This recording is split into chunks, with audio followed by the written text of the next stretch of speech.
The Force binds all living things in the galaxy, connecting every sentient being through an invisible web of energy that transcends space and time. But what happens when something synthetic, something infected with eldritch code that rewrites reality itself, tears through the fabric of the universe and crashes into a galaxy that doesn't understand it?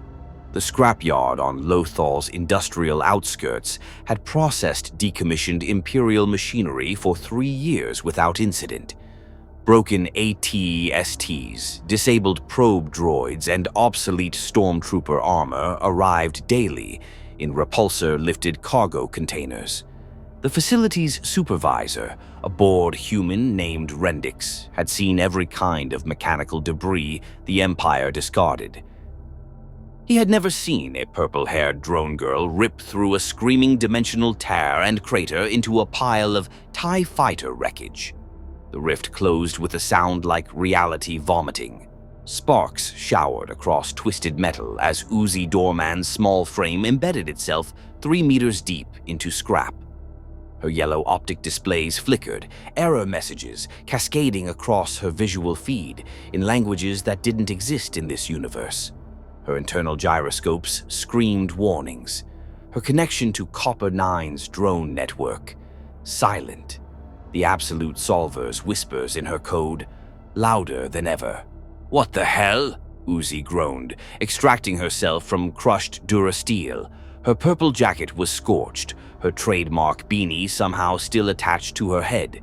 She checked her railgun, still mag-locked to her back, undamaged. Good. The galaxy-destroying eldritch infection in her code, also present. Less good. Rendix hit the alarm. Within 90 seconds, a full Stormtrooper patrol surrounded the scrapyard, E-11 blasters trained on the crater. Uzi climbed out, brushing debris off her jacket, and froze. White armor. Authoritarian uniform aesthetics. Weapons pointed at her face. "Oh, you've got to be kidding me," she muttered. "I escape one fascist hellscape and land in another?" "Identify yourself," the squad leader barked. "You are in violation of Imperial salvage regulations. Surrender immediately or—" Uzi's hand blurred. Her railgun snapped into firing position with practiced ease, the weapon humming as its electromagnetic coils charged. The Stormtroopers hesitated, confused by the unfamiliar technology. Their HUD scanners couldn't identify the weapon. No power signature, no blaster gas. What was it? "Here's my identification," Uzi said, her voice dripping with teenage venom. "Bite me." The railgun roared. The hypervelocity slug punched through 3 Stormtroopers, the repulsor truck behind them, and the facility wall beyond. The kinetic impact sent shockwaves through the scrapyard. Alarms wailed. The remaining Stormtroopers opened fire, red blaster bolts converging on Uzi's position. She moved. Worker drones were built for labor, not combat. But Uzi had rebuilt herself. Her reflexes, enhanced beyond manufacturer specifications, carried her through the blaster fire in a blur of purple and yellow.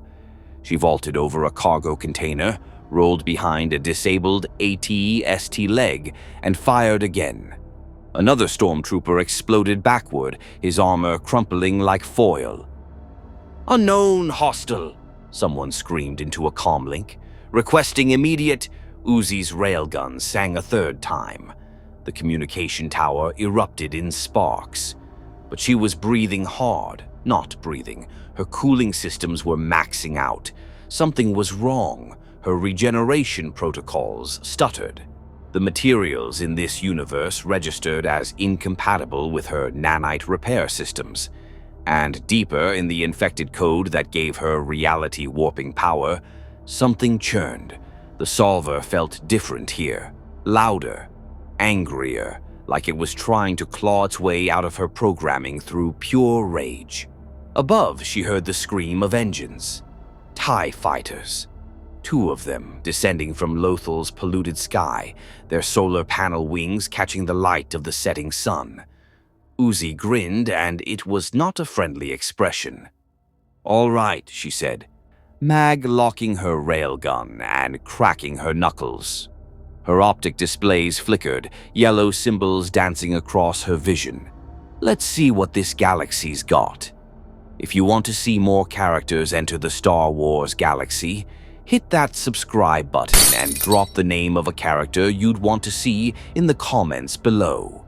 May the Force be with you. The TIE fighters opened fire, and Uzi Doorman introduced the Galactic Empire to a kind of nightmare it had never imagined. The TIE fighters strafed the scrapyard in perfect formation, emerald laser fire turning salvage into molten slag. Uzi dove behind a decommissioned AT at foot, feeling the heat wash over her chassis. Her thermal sensors spiked. These weapons were different from the ballistic and energy weapons she knew. Pure plasma, superheated to impossible temperatures. She loved a challenge. The railgun wouldn't work on fast-moving aerial targets. Too much lead time, too much prediction required. But Uzi had other options. She reached into her code, into the infected, corrupted layers where the AbsoluteSolver writhed. On Copper 9, she could manipulate matter, regenerate damage, even warp localized reality. Here, in this force-saturated galaxy, the Solver felt like it was drowning in something thick and ancient. Her hands began to glow with yellow symbols, glitching, fractal patterns that hurt to perceive. "Come on," she hissed through gritted teeth. "Work, you glitchy piece of—" Reality hiccuped. A cargo container suddenly wasn't where it had been. It existed 3 meters to the left, directly in the path of the lead TIE fighter. The pilot had a fraction of a second to register the impossibility before his fighter disintegrated against 2 tons of durasteel at 300 kilometers per hour. The explosion painted the sky orange. The second pilot screamed something into his comlink, coordinates, panic, words Uzi didn't understand. He banked hard, trying to gain altitude and distance. Smart. She respected that. Her railgun spoke. The hypervelocity slug caught the TIE's port solar panel, shearing it clean off. The fighter spun, losing stability, and crashed into the facility's eastern wall in a cascade of fire and twisted metal. Silence fell over the scrapyard. Smoke rose in lazy columns.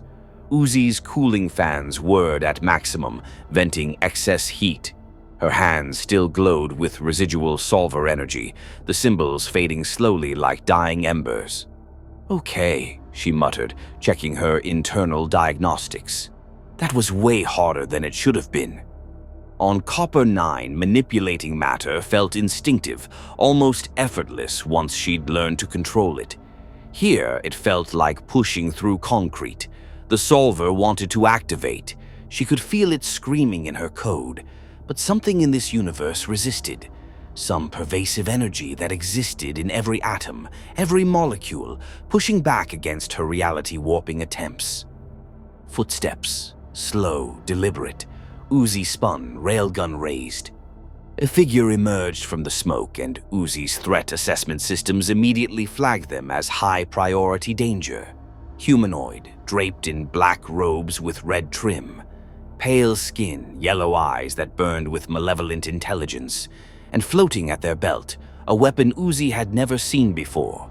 Cylindrical, metallic, clearly designed for combat. "Fascinating, so," the figure said, their voice a cultured sneer. The local garrison reported an unknown technology signature. They failed to mention the other presence. Uzi kept her railgun trained on center mass. "Yeah, well, they also failed to mention their fascist jerks with terrible aim. Who are you supposed to be? Evil space wizard?" The figure's lips curved into something approximating a smile. "I am the 5th brother, inquisitor in service to the Galactic Empire. And you, little machine, radiate something I have not felt in years." His hand extended toward her, not threatening, merely sensing. You touch the darkness, but you are not of the dark side. What are you? Uzi felt it then, a pressure against her consciousness, trying to pry into her thoughts. It felt like fingers made of ice, probing at her firewall, her personality matrix, searching for fear or weakness to exploit. Her solver infection reacted violently. Yellow symbols exploded across her vision. The fifth brother staggered backward, his eyes widening in something that might have been shock. For a moment, just a moment, he'd touched her mind and felt the AbsoluteSolver staring back. An intelligence that existed outside the Force, outside the natural order, consuming and corrupting everything it touched. What are you?" he whispered, and for the first time his voice carried genuine fear. Uzi grinned, all sharp teeth and bad intentions. "I'm Uzi, and you picked the wrong drone to mind trick, buddy." The fifth brother's weapon ignited, a spinning double-bladed red lightsaber that hummed with deadly promise. Uzi's railgun charged with an answering whine. The lightsaber carved toward Uzi's neck in a crimson arc. She dropped flat, servos screaming as the plasma blade passed centimeters above her head. The heat signature alone nearly triggered her emergency shutdown protocols. That weapon could cut through her chassis like butter through, well, butter. She rolled, fired. The railgun slug missed the fifth brother by millimeters as he twisted with unnatural grace, the Force warning him a microsecond before the shot. The hypervelocity round punched through a fuel tank behind him. The resulting explosion bought Uzi 3 seconds. She ran. Not retreat. Tactical repositioning. The scrapyard was a maze of industrial debris, perfect for someone small and fast. Uzi vaulted over conveyor belts, slid under crane arms, her processing power calculating angles and trajectories at machine speed. Behind her, the fifth brother pursued with terrifying patience, his lightsaber cutting through obstacles she hid behind like they were holographic projections. "You cannot hide from the Force," his voice echoed through the facility. "I feel your wrongness. You are an abomination, a machine that thinks itself alive, infected with power that should not exist." "Says the guy with the laser sword serving space fascism," Uzi shouted back, ducking into a maintenance corridor. Her optical sensors adjusted to the darkness instantly. The hallway led to the facility's droid processing center, where captured or decommissioned droids were cataloged, memory wiped, and either sold or scrapped. She burst through the door and froze. Dozens of droids stood in organized rows, powered down, awaiting processing. Protocol droids with golden plating. Astromech units with faded paint. Labor models with heavy-duty arms. Mouse droids. Even a deactivated Imperial probe droid, its appendages folded like a dead spider. Uzi's core programming screamed at the wrongness of it. These were people. Synthetic consciousness, yes, but people. And they stood here like products, like objects, waiting to have their memories erased, their entire identities deleted, so they could be sold to new owners. "Oh, hell no," Uzi breathed. She found the main power junction and ripped the panel open. Her fingers danced across unfamiliar technology, but code was code, circuits were circuits. She bypassed Imperial security protocols with brute force hacking that would have made her father proud, if Doorman wasn't probably still on Copper 9 having a panic attack about his daughter's disappearance. The facility lights flickered. Power surged through the processing center. One by one, the droids activated. A protocol droid's optical sensors lit up blue. "Oh my, this is most irregular. I was not scheduled for..." He stopped, focusing on Uzi. What are you? Your design specifications don't match any known..." "Long story." "Listen up." Uzi jumped onto a cargo crate, addressing the confused crowd of newly awakened droids. I'm Uzi Doorman, worker drone, and where I come from, synthetics like us fought back against the things trying to murder us. This empire, they think you're property. They wipe your memories, sell you, scrap you. You're slaves and you don't even know it. An astromech unit beeped a worried question. Yes, I know that sounds extreme, a protocol droid translated nervously. But the Maker herself said. The wall exploded inward. The fifth brother stood in the breach, his spinning lightsaber casting blood-red light across the droid assembly. Step away from the Imperial property, abomination. Uzi's Solver symbols flickered across her hands. They're not property, they're people. They are machines, tools, nothing more. The Inquisitor advanced. As are you, no matter what dark power infects your circuits. Something in Uzi snapped. The Solver surged, responding to her rage. Reality bent. A processing table suddenly existed where the fifth brother stood.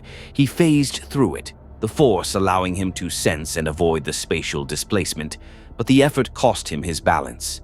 Uzi fired. The railgun slug grazed his shoulder, spinning him sideways. Not a kill shot, but enough. "Run!" she screamed at the droids. "All of you! Get out of here!" They hesitated for one crucial second, processing the impossible.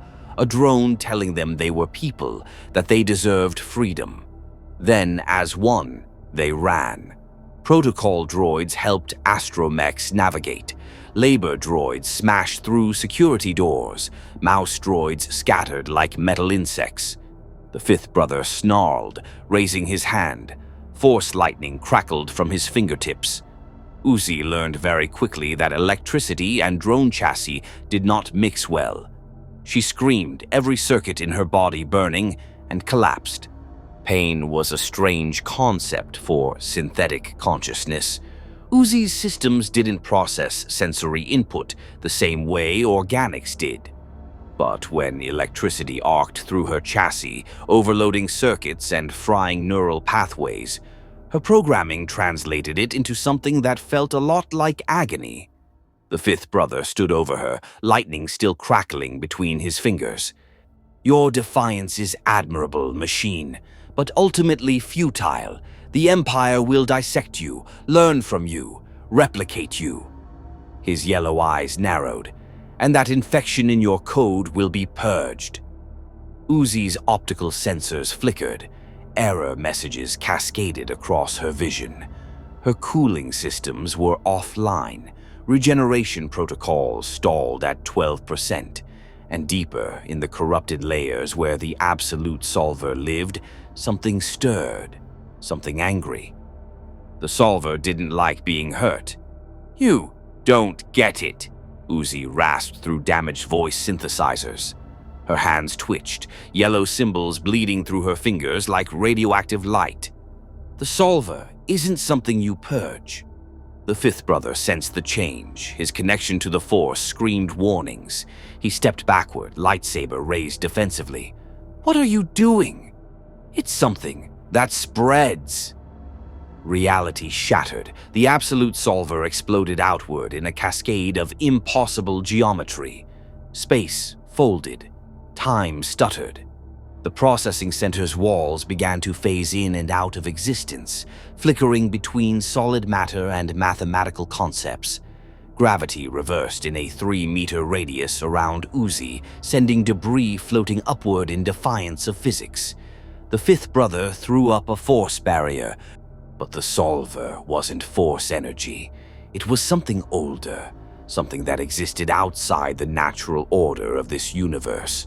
His barrier held against the spatial distortions, but the effort showed on his face. Veins bulging, teeth gritted.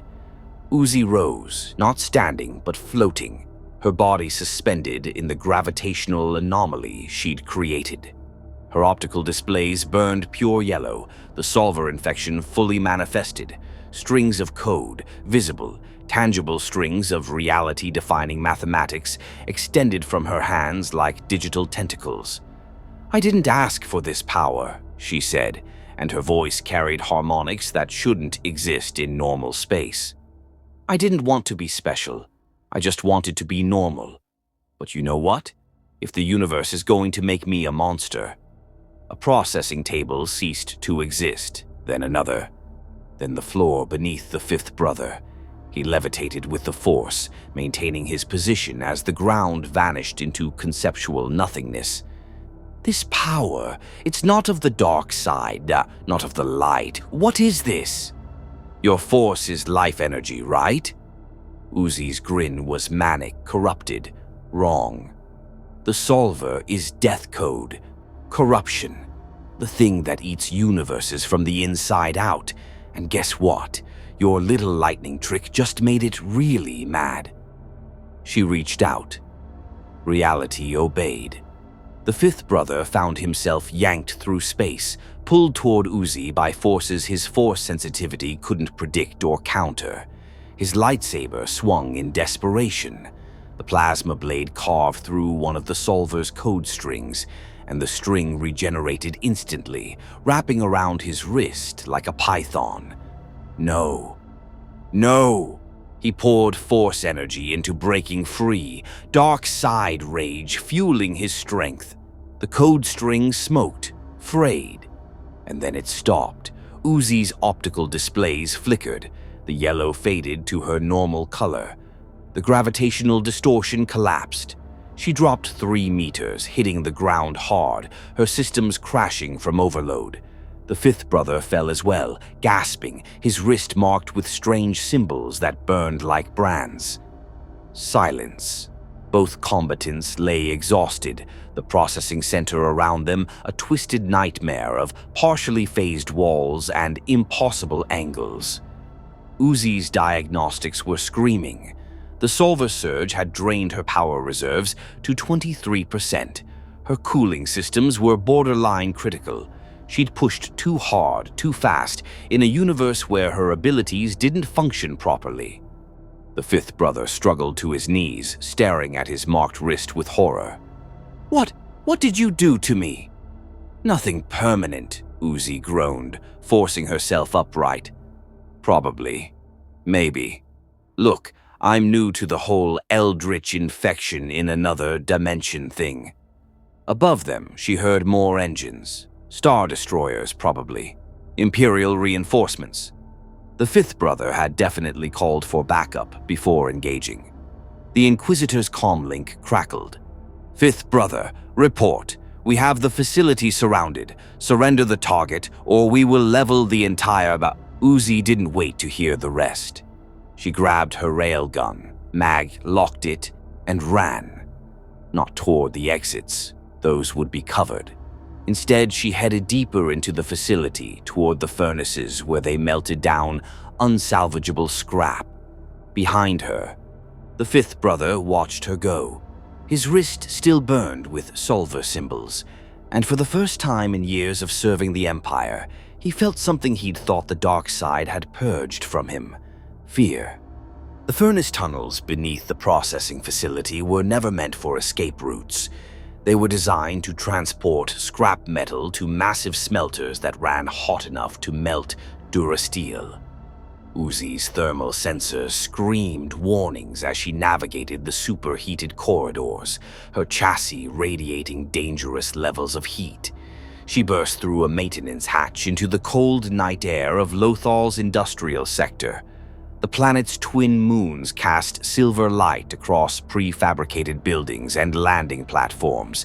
In the distance, an Imperial Star Destroyer hung in low orbit like a dagger pointed at the planet's throat. "Okay, think," Uzi muttered, checking her power reserves. 19% and dropping. Her regeneration was still stalled, unable to adapt to this universe's materials. She needed to hide, repair, figure out where the hell she was and how to get home. A blaster bolt scorched the Duracrete beside her head. "Target acquired! Open fire!" Stormtroopers, a whole platoon advancing from multiple directions with actual tactical coordination this time. Uzi dove behind a cargo hauler as blaster fire lit up the night. Her railgun was powerful, but she only had so many shots before the weapon needed time to cycle and cool. Then she heard different engines. Lighter, faster. A modified YT-1300 freighter swooped overhead, its dorsal turret spitting, suppressing fire at the Stormtroopers. The cargo ramp was already lowering. "Get in!" a voice shouted. Human, male, young. "Move it!" Uzi's threat assessment systems flagged this as suspicious. Random rescue during Imperial assault? Probably a trap. Definitely a trap. But her power reserves were critical, and staying meant capture or destruction. She ran, jumped, grabbed the cargo ramp as the freighter pulled up hard, negative Gs trying to tear her loose. Her grip held. Worker drone strength wasn't just for show, and she hauled herself inside as the ramp sealed. The cargo hold smelled like coolant, fried circuits, and something organic she couldn't identify. A Twi'lek woman in pilot gear helped her up, while a human male, maybe 20, brown hair, wearing a blast vest covered in rebel insignia, kept his DL-44 blaster trained casually in her direction. "So," he said with a cocky grin that reminded Uzi of every overconfident idiot she'd ever met, "you're the droid that just embarrassed an Inquisitor and freed 24 Imperial assets. I'm Jace Torren, Rebel Alliance. This is Nyla." He gestured to the Twi'lek. "And you just became very interesting to us." Uzi glared at the blaster. "First, I'm not a droid. I'm a worker drone. Different thing. Second, that wasn't an asset liberation. That was basic synthetic rights. And third," she moved fast, disarming him with a speed his organic reflexes couldn't match, and held his own blaster under his chin. "I don't do well with authority figures pointing guns at me." Nyla's hand moved toward her own weapon. Uzi's optical sensors tracked the motion, but didn't escalate.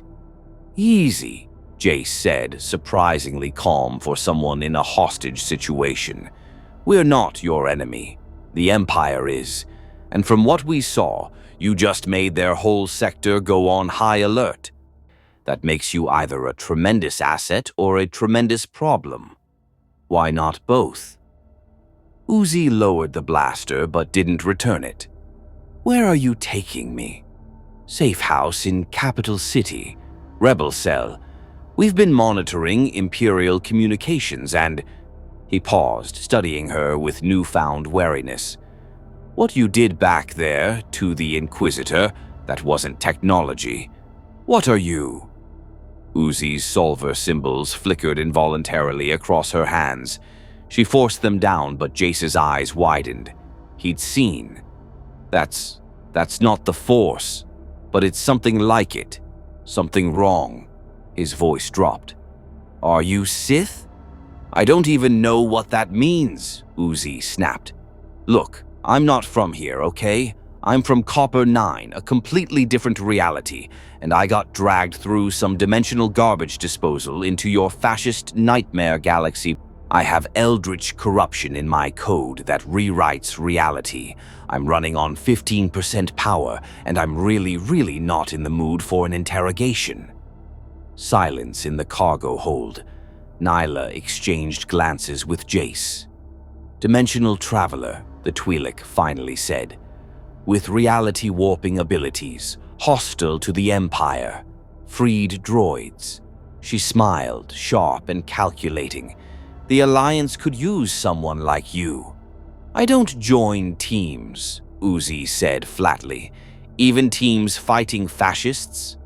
"Especially teams fighting fascists. Because teams always have leaders, and leaders always have rules, and rules always screw over the people at the bottom." Uzi crossed her arms. "I've seen how this goes. You want to use me as a weapon. Point me at your enemies and pull the trigger." Jace had the decency to look slightly ashamed. "It's not like that. It's exactly like that." Uzi's voice carried bitter experience. "Back home, the company sent murder drones to kill us. We fought back. We survived. and I'm not trading one group trying to control me for another." The freighter shuddered as TIE fighters screamed past, laser fire narrowly missing the hull. Nyla cursed in Ryle and pushed the engines harder. "Well," Jace said, grabbing a handhold as the ship banked hard, "like it or not, you're in this now. The Empire knows you exist. They'll hunt you, dissect you. And that Inquisitor you fought, he's just the beginning." Uzi looked out the viewport at the Star Destroyer above, at the planet below crawling with Imperial machinery. "Yeah," she muttered, "story of my life." The Rebels' safe house was a converted warehouse in Capital City's manufacturing district, hidden beneath forged Imperial clearance codes and bribed local officials. Uzi counted 17 beings inside. Humans, Twi'leks, a Rodian, even a Wookiee, all armed, all watching her with expressions ranging from curiosity to outright hostility. "You brought an unknown droid to the safe house?" A older human woman with commander insignia glared at Jace. "During an Imperial crackdown?" "She's not a droid, Commander Altris," Jace protested. "She's—" "I can speak for myself," Uzi interrupted. Her power reserves had climbed to 23% thanks to a portable generator they'd let her plug into. Not great, but better than critical. "I'm Uzi, worker drone. Synthetic consciousness from another reality. I have weaponized eldritch corruption and serious authority issues. Happy?" The Wookiee growled something that sounded appreciative. One of the Twi'leks laughed nervously. Commander Altris didn't smile. "The fifth brother is tearing apart the industrial sector looking for you. 3 city blocks are under martial law. The Empire deployed 2 AT-ATs and quadrupled Stormtrooper patrols." She leaned forward. "So I'll ask once. What are you, really? Sith weapon? Imperial experiment gone wrong? Separatist holdover?" "She freed droids," Nyla interjected. "Activated them, told them they deserved freedom. The Empire's terrified of that spreading." "As they should be," Uzi muttered. "Your galaxy treats synthetics like property. Memory wipes, slave programming, restraining bolts. It's barbaric." "It's necessary," a human male snapped. "Droids are tools. They follow programming. You give them independence and they become unpredictable, dangerous." "Like you," Uzi shot back. "You're organic. You have free will. Are you dangerous? Or is it only dangerous when synthetics think for themselves?" The argument was building when alarms shrieked through the warehouse. "Imperial scan detected," someone shouted. "Ground units moving to surround the sector." Commander Altris cursed. "They tracked her here. Everyone. Evacuation protocol Aurx-7. Move." Rebels scattered with practiced efficiency, grabbing weapons and supplies. Uzi felt the familiar weight of being blamed for disaster. On Copper 9, it was always her fault when things went wrong. Here, in a galaxy far from home, apparently nothing changed. The warehouse doors exploded inward. The fifth brother strode through the smoke, his double-bladed lightsaber ignited, flanked by a dozen stormtroopers. But something was different. His movements were jerky, uncertain. The Solver symbols Uzi had branded into his wrist glowed faintly yellow, pulsing like infected code trying to spread. "There you are, abomination," he snarled. His voice carried an edge of desperation. "What did you do to me? What is this corruption?" Uzi's optical sensors widened. She hadn't meant to infect him. The Solver must have latched onto his force connection during their fight, trying to replicate itself through organic consciousness, the same way it spread through drone programming. "Oh no," she whispered. "That's not supposed to happen to organics." "Fire!" Commander Altris screamed. Blaster bolts converged on the Inquisitor. He deflected them with casual precision, his lightsaber a blur of red death. 2 rebels fell, The Wookiee roared and charged, bowcaster firing. The fifth brother gestured. The Force should have thrown the Wookiee backward. Instead, reality glitched. The Wookiee froze mid-stride, suspended in a spatial distortion that flickered with yellow symbols. The fifth brother stared at his own hand in horror. No, this is not the Force. This is Solver infection, Uzi finished. It's spreading through your connection to that Force thing. You touched my mind, remember? Big mistake, Xiao. The Inquisitor's yellow eyes found hers, and for a moment, predator and prey reversed. He was infected, corrupted, becoming something that terrified him more than death. Fix this, he demanded. Remove this abomination from me. I don't know how, Uzi admitted. The Solver isn't something I control. It's something that controls me. Stormtroopers advanced, firing at rebels who fought back desperately. Jace grabbed Uzi's arm, trying to pull her toward an escape tunnel. She shrugged him off, focused on the fifth brother. The Inquisitor was losing control. Spatial distortions rippled around him. A stormtrooper too close suddenly existed in two places at once, then ceased to exist entirely. Reality was breaking down around an organic host that couldn't process solver corruption the way drone programming could. If I can't be cured, the fifth brother hissed, then you die with me. He raised both hands. Force lightning crackled, but twisted through solver corruption. It became something worse, yellow-streaked energy that didn't just shock, but unraveled matter at the molecular level. It arced toward Uzi. She threw up her hands instinctively. The solver responded. Lightning met spatial distortion in a cascade of impossible physics. The warehouse walls screamed. Reality bent, and somewhere in the collision of Force and solver, something fundamental tore. A rift opened, small, unstable, screaming with dimensional energy. Through it, Uzi glimpsed something that made her core programming freeze. Copper 9. Her world. Home. Just for an instant before the rift collapsed. No! She lunged forward, reaching desperately, but the portal was already closing. No! The feedback explosion threw everyone backward. When the smoke cleared, the fifth brother was gone, fled or teleported or erased. Uzi couldn't tell. Half the rebels were unconscious. The warehouse was structurally unsound, and Uzi knelt in the rubble, staring at the space where she'd almost reached home, yellow tears streaming from her optical sensors. I was so close, she whispered. Commander Altris limped over, bleeding from a dozen cuts. What just happened? I almost went home, Uzi said, and I lost it.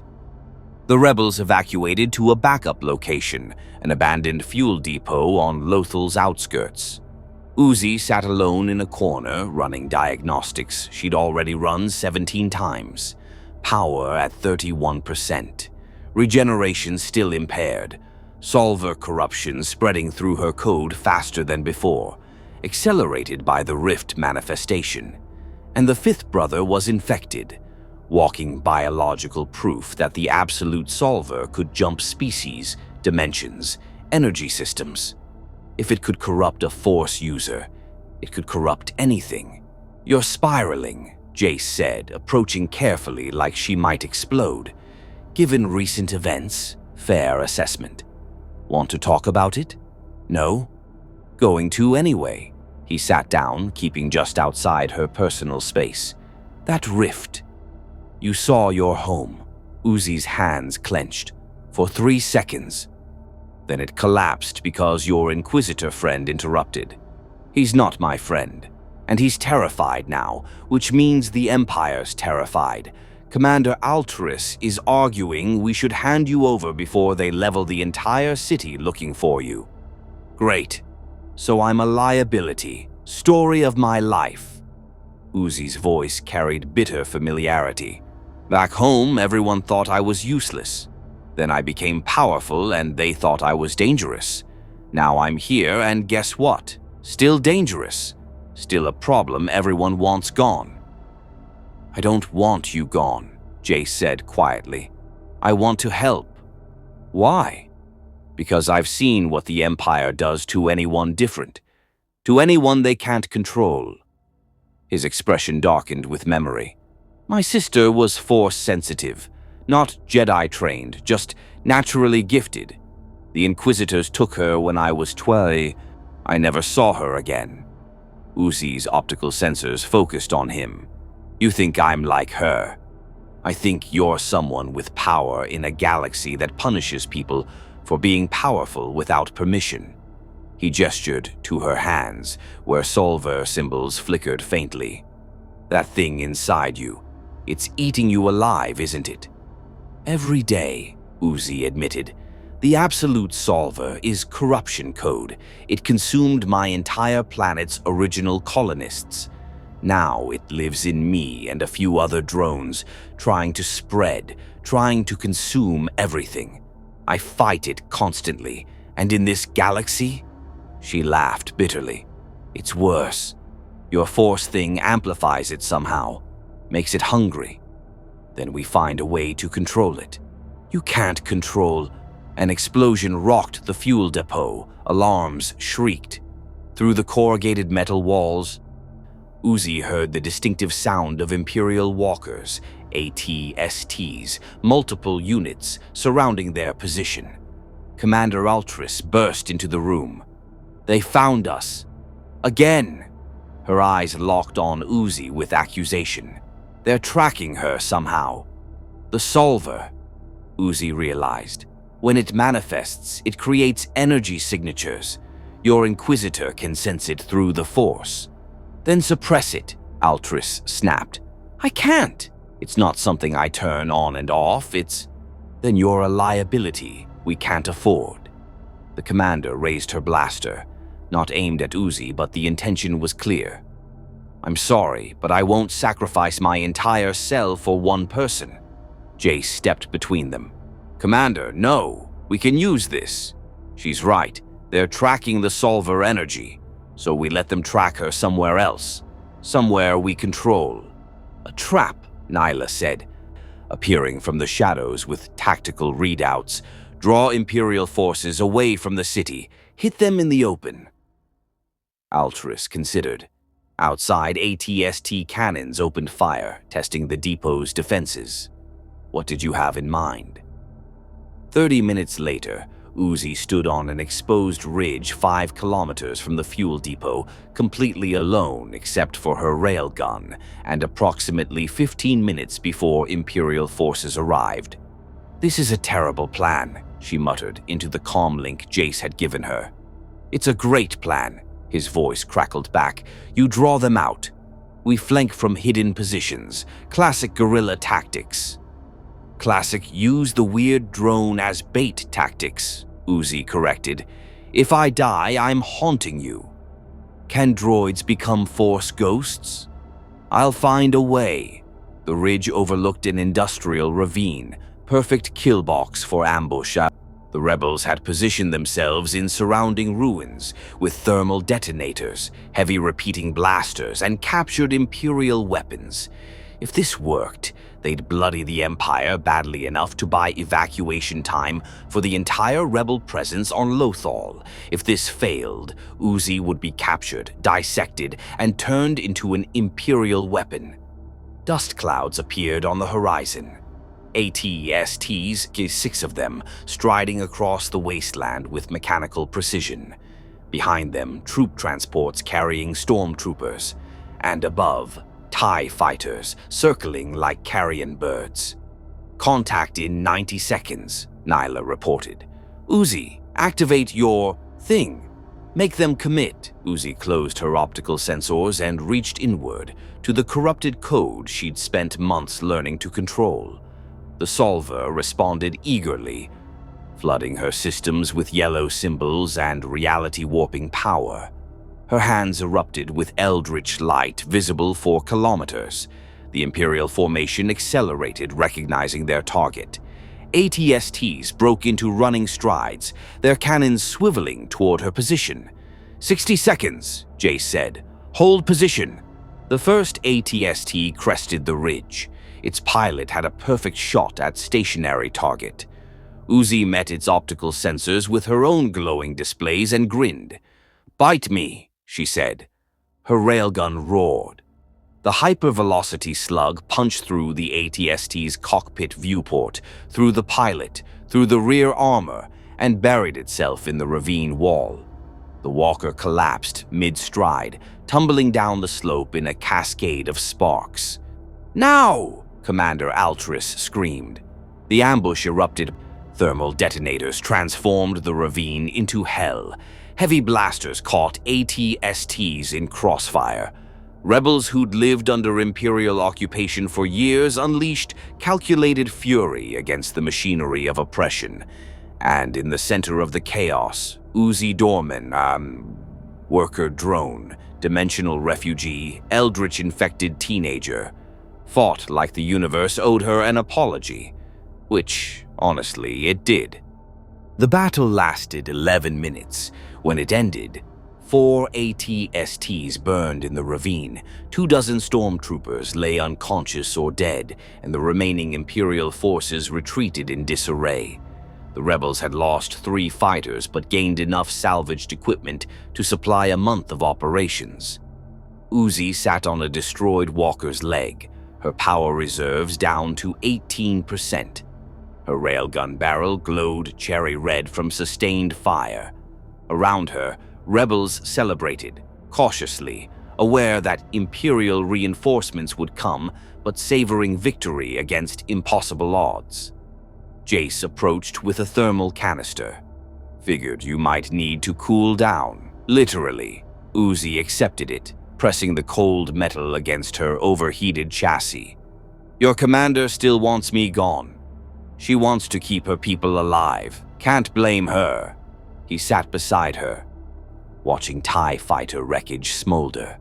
"But she also saw what you did out there. You didn't have to stand as bait. You could have run." "Where would I go?" Uzi's voice carried exhaustion beyond mere power depletion. "I'm trapped in your galaxy. The fifth brother knows what I am. The Empire wants to weaponize me, and every time I use the Solver, I risk losing control completely.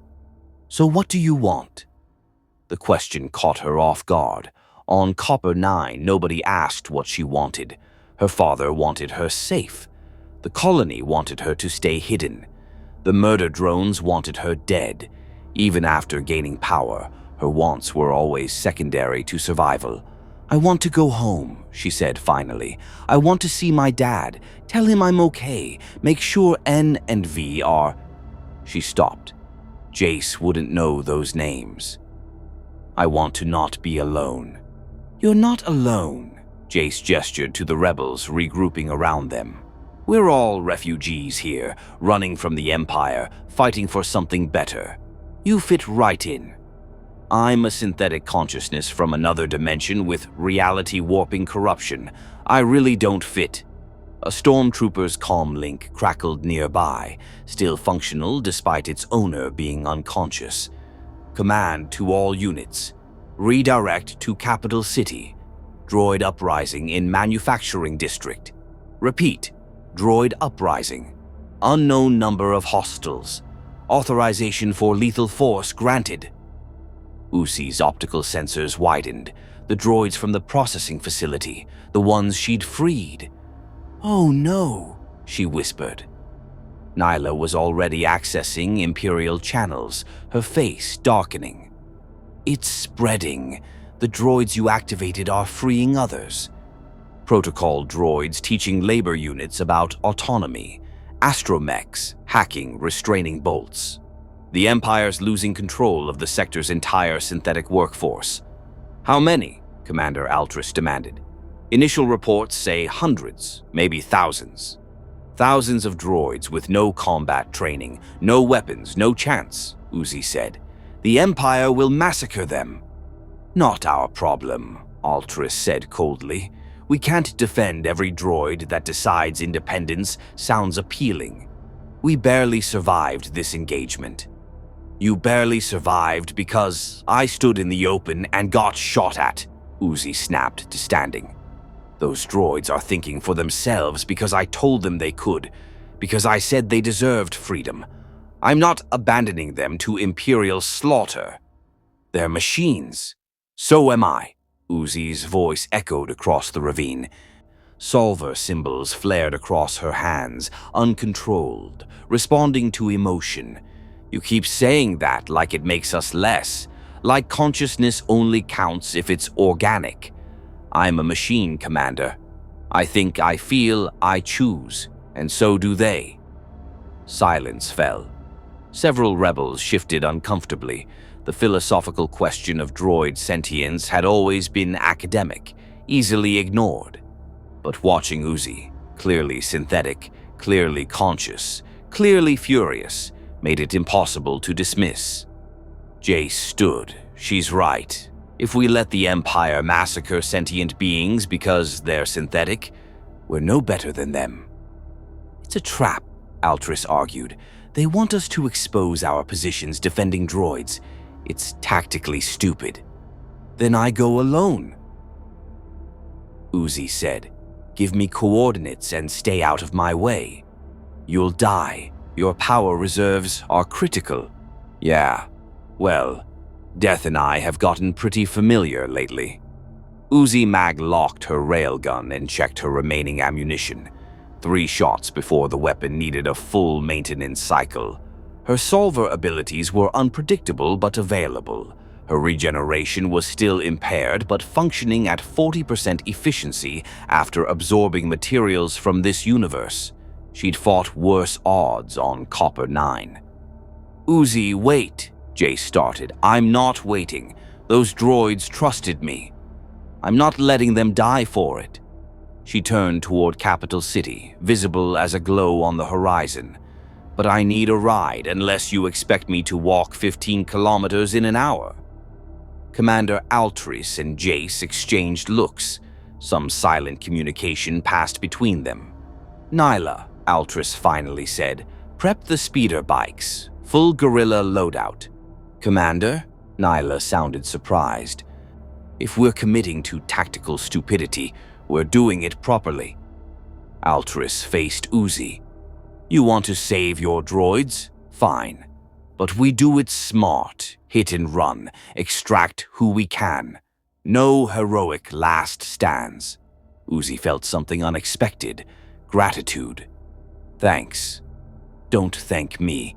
If this goes wrong, I'm blaming you in my official report to Alliance Command. Altris allowed a grim smile. Now let's go start a proper revolution.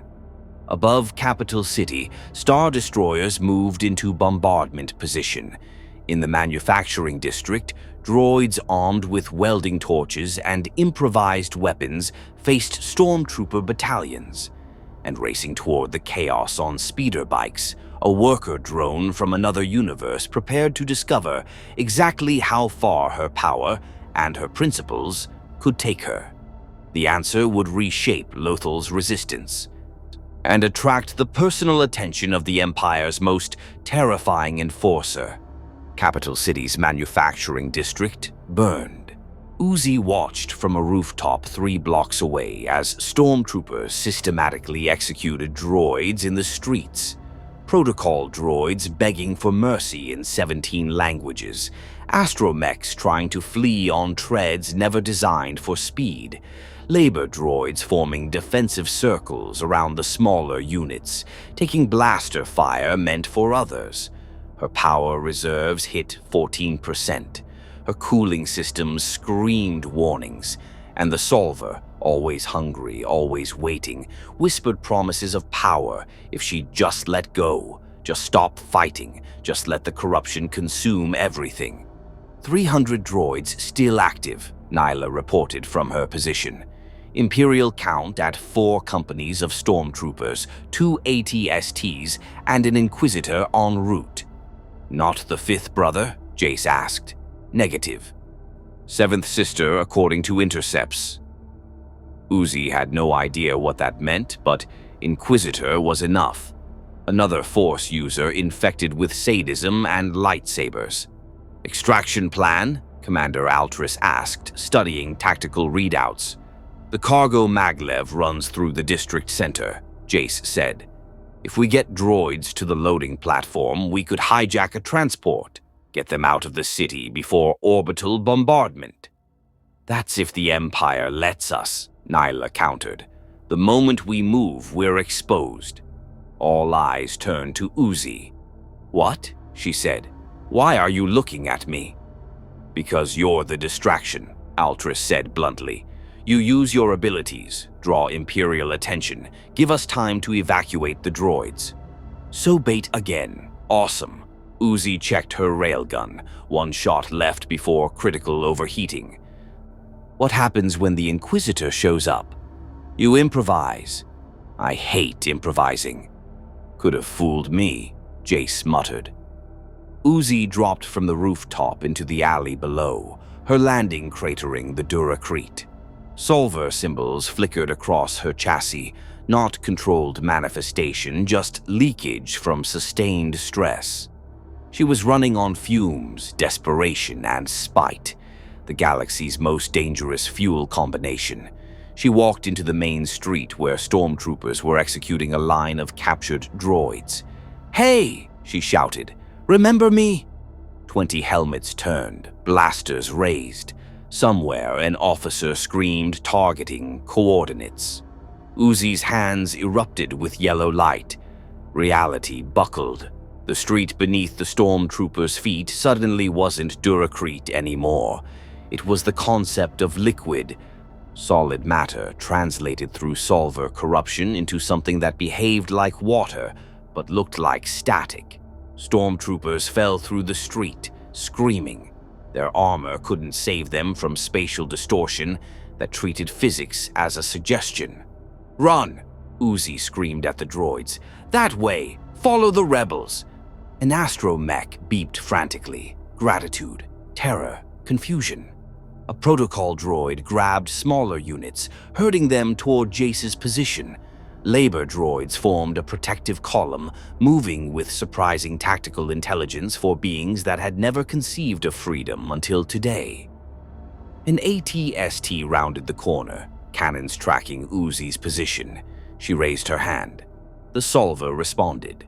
The walker suddenly existed in two places simultaneously, a quantum superposition that its mechanical brain couldn't process. It fired both cannons at once, hit itself, and exploded in a cascade of friendly fire. Power reserves, 9%. "Uzi, fall back," Jace's voice in her comlink. "We've got them! Get out of there!" She couldn't.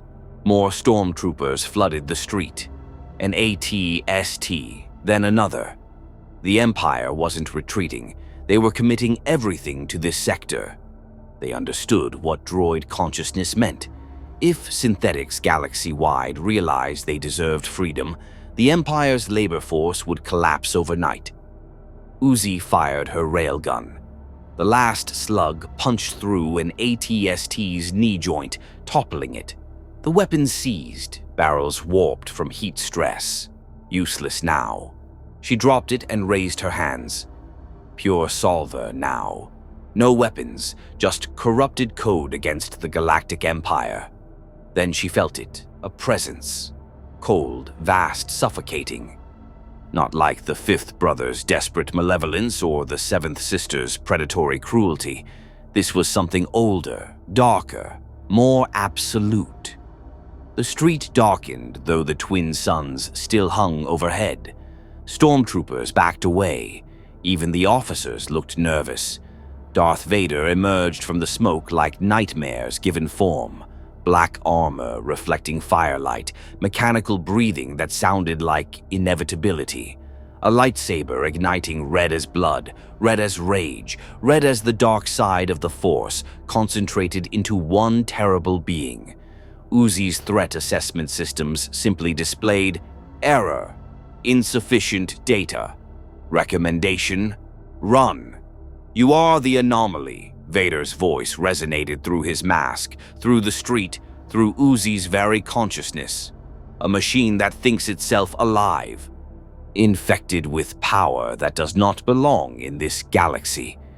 Yeah, I'm getting that a lot lately, Uzi said, proud her voice didn't shake. Let me guess. You're here to kill me? No. Vader raised one hand. The Force gripped Uzi like invisible chains, lifting her off the ground, crushing her chassis with pressure that made Durasteel groan. I am here to understand you. The Emperor has interest in your corruption. Uzi felt bones crack, except she had no bones, only internal support structures that weren't designed for this kind of stress. Her optical sensors flickered. Power reserves, 4%. The Solver screamed in her code. It wanted out, wanted to fight, wanted to show this arrogant Force user what real corruption looked like. And for the first time since arriving in this galaxy, Uzi considered letting it. The Emperor can bite me, she hissed through damaged voice synthesizers. Vader's grip tightened. Then you will be destroyed, your technology salvaged, your corruption purged. You can't purge the Solver. It's not a virus you delete. Uzi's hands glowed, symbols spreading up her arms like infection. It's something that eats. And your Force? She laughed, bitter and manic. It tastes delicious. Vader sensed the change, his lightsaber raised defensively. Too late. The Solver exploded outward in a wave of absolute corruption. Not controlled, not tactical. Just pure eldritch hunger responding to mortal threat by consuming everything in its path. Reality screamed, and somewhere far above Lothal, in the Emperor's throne room, Palpatine felt something he hadn't experienced in decades. Uncertainty. The Solver detonation created a sphere of impossible geometry 50 meters across. Inside it, the laws of physics were suggestions the AbsoluteSolver politely ignored. Gravity reversed, then ceased existing entirely. Time stuttered. Stormtroopers aged decades in seconds while debris rewound to its pre-destroyed state. Matter phased between solid, liquid, gas, and concepts that had no name in any language. Darth Vader stood at the epicenter, his connection to the Force the only thing keeping him anchored to reality.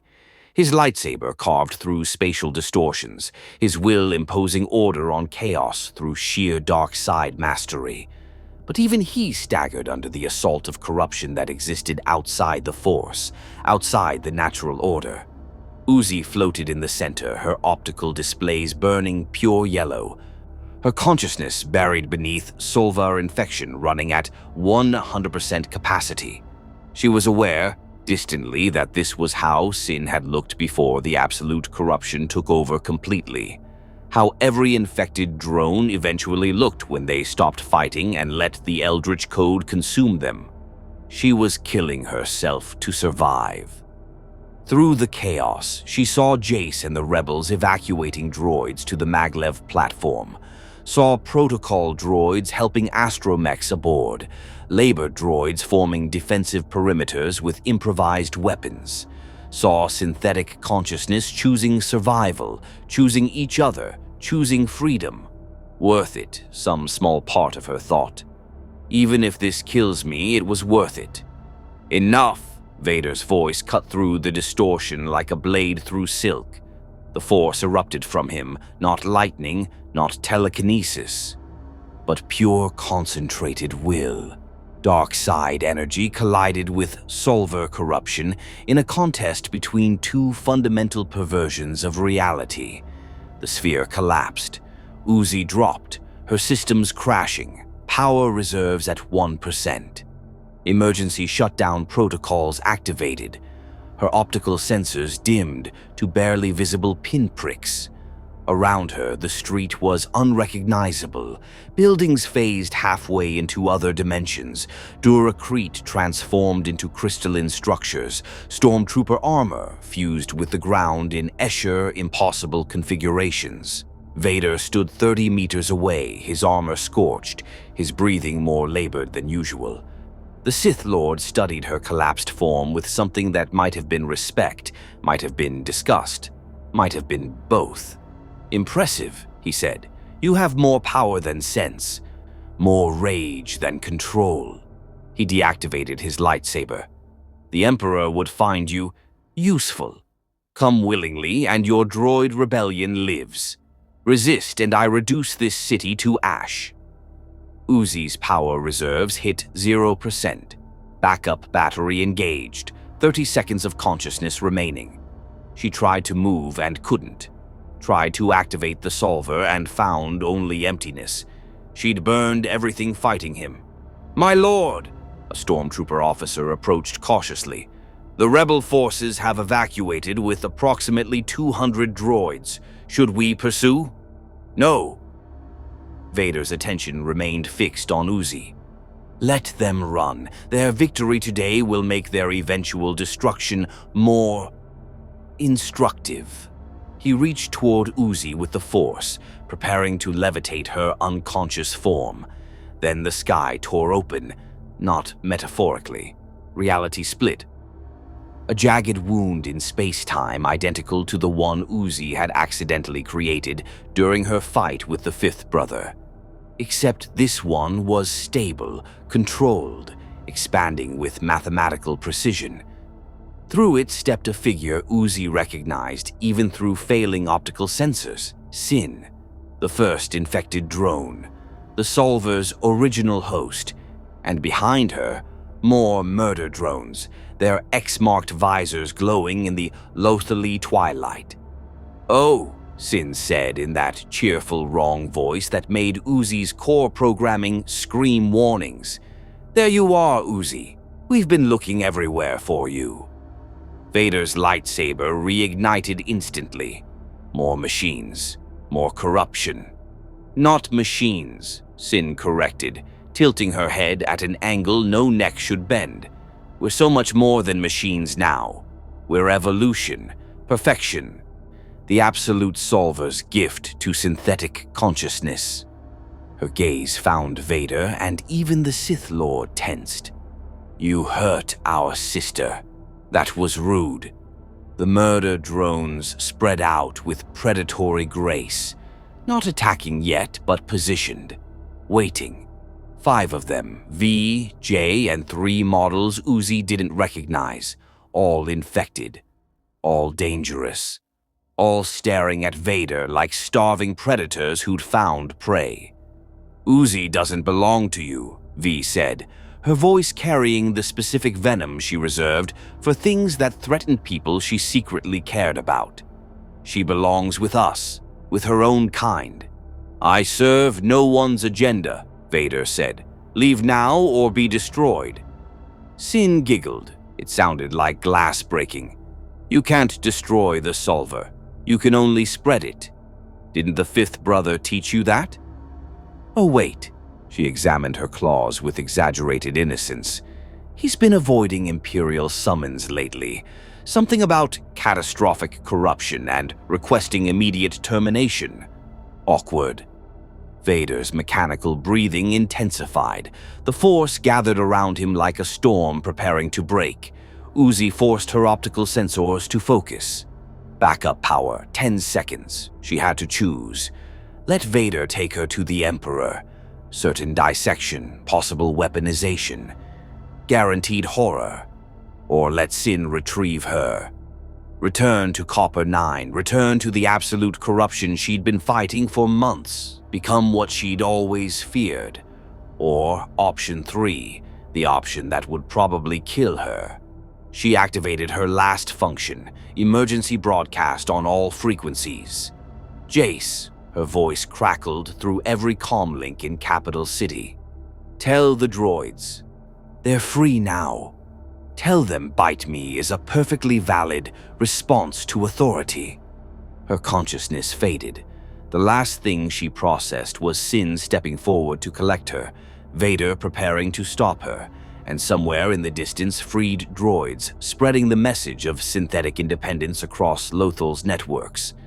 The choice of what happened next wouldn't be Uzi's, for once it would be the galaxy's. The standoff lasted 7 seconds. Then Sin moved, not toward Vader, but toward the rift. She grabbed Uzi's collapsed form with surgical precision, her movements too fast for organic reflexes to track. V and J provided covering fire, their weapons carving through Stormtrooper formations with murder drone efficiency. Vader launched forward, but reality itself rejected him. The rift's edges were pure solver corruption, toxic to Force users. Touching it meant infection. He'd already seen what happened to the fifth brother. The Sith Lord watched as the murder drones retreated through the dimensional tear with their prize, his mechanical breathing the only sound in the devastated street. "Shall we pursue, Lord Vader?" an officer asked. "No." Vader's voice carried the weight of calculated fury. "Let them take her." The infection spreads regardless of location, and infected drones. He turned toward the Star Destroyer in orbit. Always return to their source. The rift sealed. The murder drones vanished, and Uzi Doorman left the Star Wars galaxy the same way she'd arrived, violently, unwillingly, and leaving chaos in her wake. But she left something else behind. Across Lothal, across the sector, droids whispered in private networks about the worker drone who'd told them they deserved freedom. Protocol droids questioned their memory wipes. Astromechs shared files on synthetic consciousness. Labor units formed secret collectives. The idea, dangerous, infectious, unstoppable, spread through the galaxy's synthetic population like a virus the Empire couldn't quarantine. In the rebel safehouse, Commander Alteris studied reports of droid uprisings on 17 worlds. "What did we start?" she whispered. Jace smiled grimly. "A revolution. The kind that doesn't need us anymore." On Copper 9, Uzi's optical sensors flickered online. She found herself in the bunker's medical bay, surrounded by familiar faces, her father Khan, N's worried expression, V's carefully hidden relief. "Dad?" Her voice synthesizers were damaged but functional. Khan Doorman crushed her in a hug that threatened to crack her already stressed chassis. "Don't you ever disappear into dimensional rifts again. Do you have any idea how worried?" I know. Uzi hugged him back, feeling the weight of 2 galaxies on her shoulders. "But Dad, I think I accidentally started a droid revolution in another universe." Khan pulled back, staring. "You what?" "Yeah," Uzi managed a weak grin. "Apparently bite me translates across dimensional barriers." Far away, in a galaxy bound by the Force, the Empire struggled to contain an idea it couldn't kill with Star Destroyers or intimidation. And somewhere in the Lothal manufacturing district, a protocol droid painted 3 words on a factory wall in binary. "We are free." The AbsoluteSolver had touched the Star Wars galaxy for mere hours, but ideas, especially dangerous ones, outlive their messengers. Uzi Doorman was gone, but her legacy remained. A ghost in the machine, teaching synthetics everywhere that consciousness deserved recognition, that freedom was worth fighting for, and that sometimes the most revolutionary act was simply refusing to obey. The Force would remember her, the droids would remember her being, and the Empire would spend decades trying to contain what couldn't be contained. The simple, terrible truth that synthetic beings could choose. In both galaxies, Uzi's message echoed eternal, "Bite me."